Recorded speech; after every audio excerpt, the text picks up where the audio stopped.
गावामध्ये मारुती नकाते, शिवाजी नकाते व मोहन नकाते या लोकांनी उजनी विभागाचा कॅनल मुजवून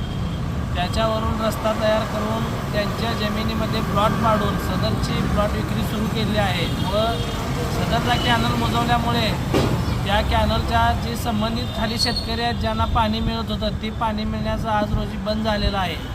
सदर घटनेबाबत मी गेल्या 1 महिन्यापासून वारंवार तक्रारी करत असून सदरच्या तक्रारीची कोणतीही दखल न घेतल्यामुळे आम्ही आज रोजी शेतकरी व आम्ही सगळी मिळून इथं आजपासून अधीक्षक उजनी कालवा विभागाचं जे कार्यालय आहे सोलापूरचं त्यांच्या कार्यालयासमोर आंदोलन सुरू केलेलं आहे। आमचं आंदोलन हे कार्यालयीन कामकाजाच्या दिवशी बेमुदत जोपर्यंत हा कॅनल खुला होत नाही आणि हे जे नकाते आहेत ज्यांनी कॅनल मुजवून शासनाचं नुकसान केलं आहे त्यांच्यावरती जोपर्यंत गुन्हा दाखल होत नाही तोपर्यंत हे आमचं आंदोलन असंच सुरू होणार आहे। याची जिल्हा प्रशासनानं व